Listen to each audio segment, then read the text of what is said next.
제90화 시작이 반이잖아요. 미국 대통령 바이든이 일본으로 출국했어요. 그가 상주한 2박 3일 동안 대통령이 바뀐 대한민국은 눈물이 날 만큼 지극히 정상적인 모습의 향연이었죠.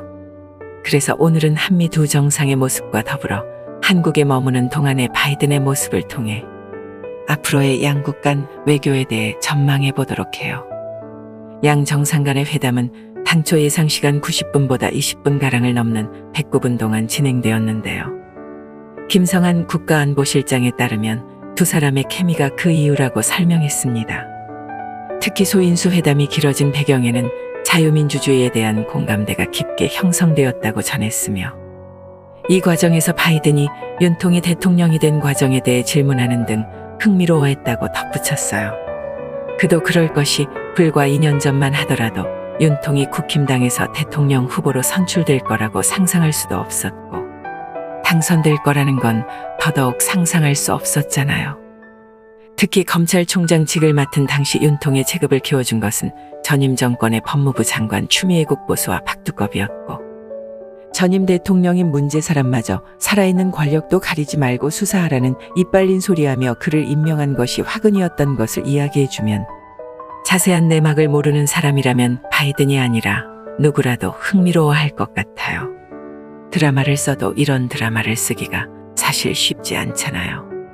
또한 윤통은 세간에 알려진 대로 워낙 술도 좋아하고 사람 좋아하는 성격이라 그에 반대된 문제사람보다야 훨씬 활기 넘치는 회담이 되었을 거라 생각되기도 해요. 또한 이번 회담 후 발표된 공동성명에는 판문점 남북 정상회담, 싱가포르 미북 정상회담 관련 언급이 빠져있어 눈길을 끄는데요. 작년 5월 미 워싱턴 DC에서 열린 문제사람과 바이든 정상회담 당시 한반도의 완전한 비핵화와 항구적 평화 정착을 위해 2018년 판문점 선언과 싱가포르 공동성명 등의 공약을 바탕으로 한 외교와 대화가 필수적이라는 공통의 신념을 재확인한다는 내용이 들어갔었지만 이번 한미 정상회담 공동성명서에는 이와 같은 두 이벤트에 대한 언급이 빠져있다고 전해졌어요.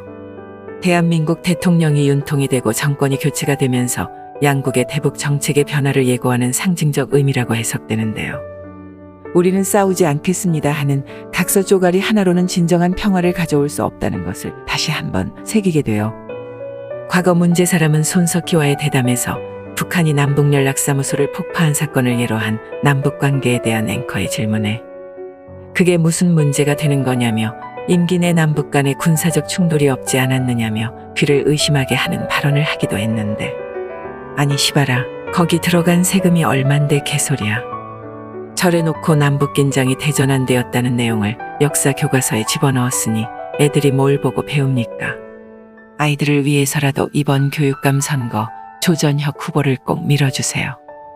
한편 한미 정상은 북한 방역 문제에도 협력해야 한다며 한 목소리를 내었지만 북한 인권에 대해서도 심각한 우려라며 뜻을 합했어요. 또한 잊혀진 사람이 되고 싶다던 문제사람은 진짜 잊혀질까봐 두려웠는지 바이든에게 DMZ 철조망을 녹인 십자가를 찔러넣고 10분 통화권을 받아낸 모양이네요. 이번 두 정상 간의 회담에 숟가락 올리고 싶은 마음은 알겠는데 아니 시발 잊혀지고 싶다며? 재밌는 것은 문제사람과 통화한 사실을 한 CNN 취재진이 최고존엄에게 보낼 메시지가 있느냐고 묻자 헬로우 한마디 딱 하고 정적이 있었다는 거예요. 무슨 말이 더 있지 않을까 해서 기다리고 있는 취재진을 향해 옛다 싶었는지 끝이라고 했답니다. 좌파 여러분, 잘 보셨나요? 이게 진정한 평화죠. 강한 국력과 확고한 동맹국 간의 결속으로 누구도 함부로 할 수 없게 준비하는 것. 여기 사인해주세요 하면서 옆에 서서 기다리고 있어봐야 공해상 미사일은 계속 떨어지잖아요. 그 미사일조차 여러분들만의 대통령이 만들도록 도운 거지만요. 기업가도 마찬가지예요. 푼돈이나 뜯어가지고 못 사는 사람들한테 주는 거 말고 미국 시장에 투자해서 일자리를 만들고 일할 수 있는 기회를 주는 것. 이게 국가의 역할입니다. 잘 모르겠으면 이제 막 출범한 윤 정부 보면서 지금부터라도 배워나가 봐요. 시작이 반이잖아요.